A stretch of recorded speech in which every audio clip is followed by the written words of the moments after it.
खुलुमबाय रायजोफोर दिनै फुंबिलिनि खौरांफोरा जाबाय। गिबि खौराङाव दङ थारैनो बिटिसि आव मा जानो थांगासिनो दं। फिन आरोबाव मोनसे गिख्रंथाव जाथाय। क'क्राझार सहरनि माइबं नोगोराव गुबुन हारिनि बिसि साइनिपाल ब्रह्मआ फिसाय राकेश ब्रह्मखौ ओंखामाव बिस गोनां मुलि जाहोनानै फोथैनायनि गोख्रों अजद दैखांदों बिमा पार्बती ब्रह्मआ।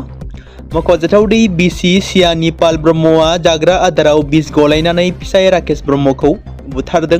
बे बाथ्राखौ बुंदों भुगिनांनाय नखरनि सुबुंफ्रा, जेराव अजद खालामदों क'क्राझारनि माइबं नोगोरनिफ्राय मोनसे सोमोनांथाव जाथाय जानायखौ बे समाव मिथिनो मोननाय जादों। जाय जाथाया गुबुन हारिनि बिसि सियानिपाल ब्रह्म मुंनि सासे आइजोआ जाग्रा आदाराव बिस गलायनानै गावनि फिसाय राकेश ब्रह्मनो न'आव जाहोदोंमोन। नखरनि सोद्रोमाफोरा फोरमायथिनाय बायदिब्ला जाग्रा आदार जानायनि उनाव राकेश ब्रह्मआ लोमजादोंमोन। बिथांनि बिमा पार्बती ब्रह्मआ बिथांनि गोमोथाव थासारिखौ नुनानै सन्देह जायो आरो अजद होयोदि ओंखाम जानाय समाव बिस गोनां जाथाया जाजादोंमोन एबा होनायनि उनाव फिसाया जानायाव बेबादि थासारि जायो।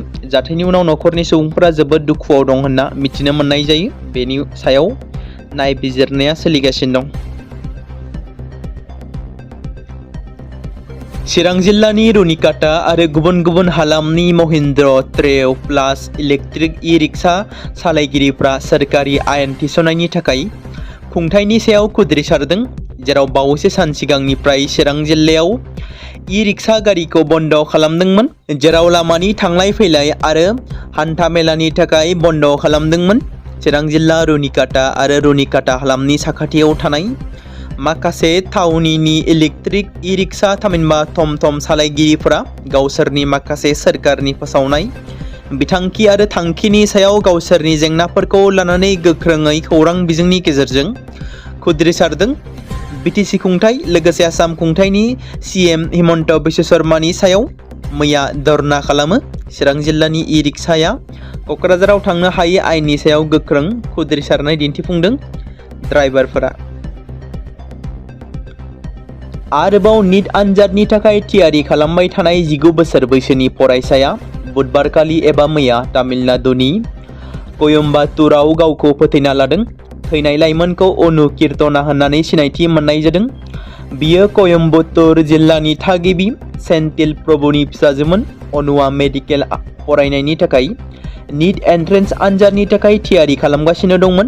बियो सिगाङाव खेबसे निट आनजाद होखांनायनि उनाव BDS कर्सनि थाखाय मासि आवग्रिनानै लादोंमोनब्लाबो अनुआ फिन आनजादाव जिरायफिनदोंमोन। नाथाय सोंथि बिलाइ लिक जानायनि अजदनि उनाव बै आनजादखौ केन्सेल खालामनाय जादोंमोन। नेशनेल टेस्टिं एजेन्सि थामहिनबा NTE आ फिन आनजाद होफिननायनि खालारखौ फोसावदोंमोन। नाथाय हरखाबै मैया बिथाङा गावनि अबथिरा जिउखौ फोजोबना लायो। बे समाव बिटिसिनि साख्रि मावनो गोसो गुदुं लाइमोनफोरनि थाखाय मोनसे गोजोनथाव खौरां। बिटिसिनि CSB आ फरेस्टार 1 आरो फरेस्ट गार्ड रिक्रुटमेन्टनि थाखाय फिजिकेल टेस्ट थामहिनबा फिजिकेल फिटनेस टेस्टनि फारिलाइखौ फोसावबाय। बिटिसिनि मिरु सायख'नाय बर्ड थामहिनबा सेन्ट्रेल सेलेक्सन बर्डआ हाग्रा बिफाननि सिङाव गोग्लैनाय फरेस्टार 1 आरो फरेस्ट गार्डनि साख्रिनि मासिफोराव थिसननायनि थाखाय फिजिकेल टेस्टनि खालारखौ फोसावबाय। मोनसे मावख'आरि फोसावलायनि बायदिब्ला क'क्राझार जिल्लानि हरिनागुरि गोजौ फरायसालिनि गेलेग्रा फोथाराव फैगौ 6 जुलाइ खालारनिफ्राय फरेस्टार 1 आरो 13 जुलाइ खालारनिफ्राय फरेस्ट गार्डनि फिजिकेल टेस्ट खुंनाय जागोन। जेराव बिजाथिफोरा फुंनि 6 रिंगानिफ्राय 9 रिंगानि गेजेराव रिपर्टिं खालामनो नांगोन। फरेस्टार 1 आव गासै बिजाथिफोरा 18,235 दङ आरो फरेस्ट गार्डआव गासै बिजाथिफोर 34,394 लाइमोनफ्रा दङ एबा एप्लाइ खालामदोंमोन। बर' हारिनि सुबुं नङा नाथाय बर' बिजोंजों फरायनानै उथ्रिबाय फार्स्ट डिभिजन। थरायना रेशमा लागुन मुंनि गुबुन सासे हारिनि फरायसुलिया बर' बिजोंजों फरायनानै HS आनजादखौ बिगियान आयदायाव एबा साइन्स स्ट्रिमाव फार्स्ट डिभिजनाव उथ्रिसारनो हादों। बिथां फरायसुलिया सालबारि गोजौसिन गेजेरारि फरायसालिनिफ्राय HSLC आरो HS आनजादखौ उथ्रिसारनो हादों। सनालि मोख्रानि थाखाय लामा बारहोनो दालां खालामनानै होदों। मोननो थाङै सनालि मोख्राखौ संरैखाथि खालामनो थाखाय बिसमुरि आरो सरलपारा थांग्रा लामायाव दालां खालामना होदों। थांनाय बावैसो सान सिगां मोननो थाङै सनालि मोख्राया गारिजों जाब्रबथाय जानानै माखासे थैनायखौ नुनानै primate research centre NE India आरो BTC हाग्रा बिफाननि बानजायनायाव सिखोना जोहोलाव माहारियारि हाग्रामानि सनालि मोख्रा थामहिनबा गल्डेन लांगुरखौ संरैखाथि खालामनो थाखाय थांलाय फैलाय खालामनो जांख्ला खालामनानै होदों। क'क्राझारनि थागिबि निउज लाइभनि गागि खौरांगिरि जायख्लं ब्रह्मनि गोदान जुलिया जालांबाय। संसारनि नेमखान्थि बादियै मैया गासैबो आइ आफा रायजो राजाफोरखौ साखि लानानै आफा बोराइ बाथौनि आशीर्बादजों नेमखान्थि बादियै गोथार जुलिया जालाङो। नखर फोलेरनिफ्राय खौरांगिरि जायख्लं ब्रह्मनि गोथार जुलिनि हामलायथि बावहरदों। फैगौ 20 जुन खालाराव बाथौ ट्रेडिशनेल एन्ड कालचारेल सेन्टारा हांख्रायनाय सावरायमेल हाबाफारियाव दुलाराय बाथौ गौथुमा बाहागो लानाय नङा। मानोना बाथौ ट्रेडिशनेल एन्ड कालचारेल सेन्टारा बे हाबाफारिखौ लानायनि सिगां दुलाराय बाथौ गौथुमजों जेबो सावरायाखै, जायनि थाखाय खौरांगिरि मेलनि गेजेरजों गोख्रों रावजों बुंथियो दुलाराय बाथौ गौथुमनि आफादगिरि सभाराम बसुमतारिया। टिभि सिरियालनि फावखुंग्रि सन्जिता उगालिनि दुखु गोनां रुंसारि जानायाव टेलिभिजन मुलुगा दासिमबो मोगा-मोगि जानो गोनां जागासिनो दं।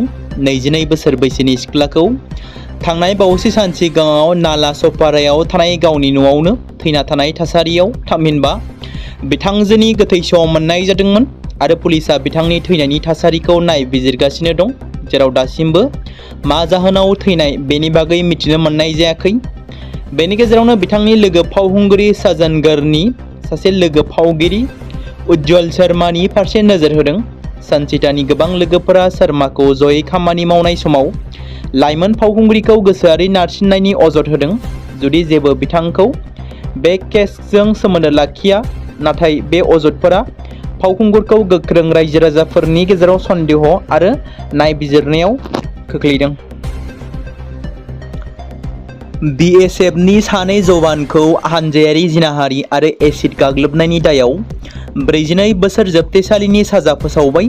मिज'रामनि आइजलनि मोनसे बिजिरसालिया 2017 मायथाइनि मोनसे केसआव सासे आइजोखौ जिनाहारि खालामनाय आरो एसिड गाग्लोबनायनि दायाव बर्डार सिकिउरिटि फर्स थामहिनबा BSFनि सानै जवानखौ 42 बोसोरनि गोख्रों जोबथेसालिनि साजा फोसावदों। दायनिगिरि नीलांजन दास आरो दिनेश कुमार मुंनि सानै दायनिगिरिफोरखौ बिजिरसालिया इन्डियान पेनेल कर्डनि गुबुन गुबुन दफानि सिङाव दायनिगिरि महरै हमदोंमोन। बे साजाखौ मंगलबारखालि उफ्रा जिल्ला आरो सिजन बिजिरसालिनि बिजिरसालिया फोसावो। बिजिरसालिया हानजायारि जिनाहारिनि थाखाय 20 बोसोर, जिनाहारिनि थाखाय 10 बोसोर आरो एसिड गाग्लोबनायनि थाखाय 12 बोसोरनि साजा फोसावदों। बे साजाखौ फारियै जयै दाजाबदेरदों।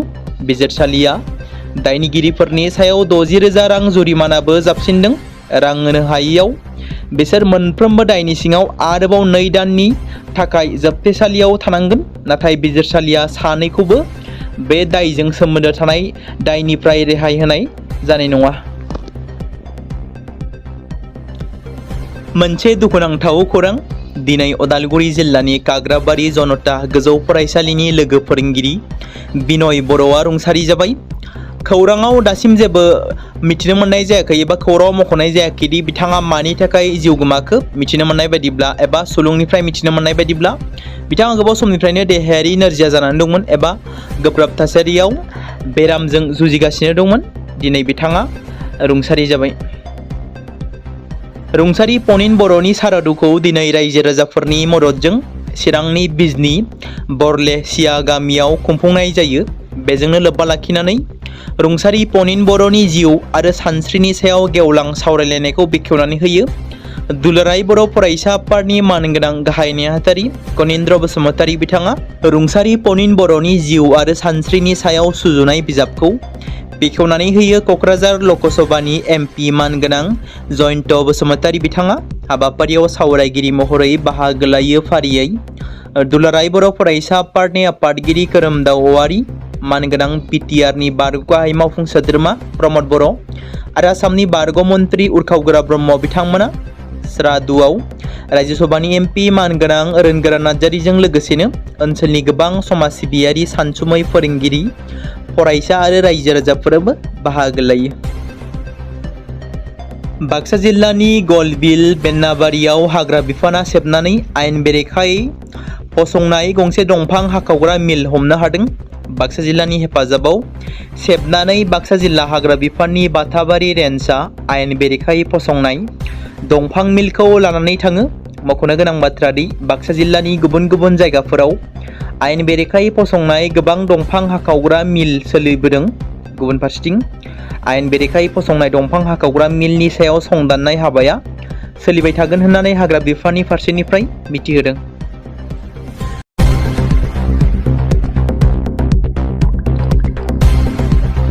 बे समाव मोनसे गोजोनथाव खौरां बाक्सा जिल्लानि बरमायाव थानाय रुरेल एकाडेमिया लानानै फैदों नोंथांमोननि थाखाय मोनसे गोजोनथाव खौरां।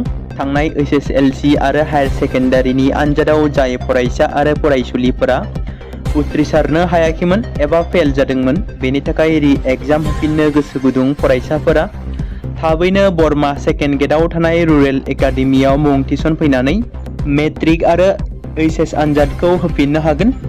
बेनि अनगायैबो जाय फरायसाफोरा थांनाय मेट्रिक आरो HS आनजादाव नांगौ बादि जौखोन्दो एबा मार्क्स लानानै उथ्रिसारनो हायाखैमोन, बिथांमोनाबो बे रुरेल एकाडेमियाव एडमिशन खालामफैनानै मार्क्स इमप्रुभमेन्ट खालामनो हागोन। स्ट्रिम हिसाबै आर्ट्स, साइन्स आरो कमार्सनि गासैबो फरायसाफोरा रुरेल एकाडेमियाव एडमिशन खालामनो हागोन। बेनि थाखाय थाबैनो 8761903455 नङाब्ला 87203585 जानबुं नम्बराव जगाजग खालामहरनो हागोन।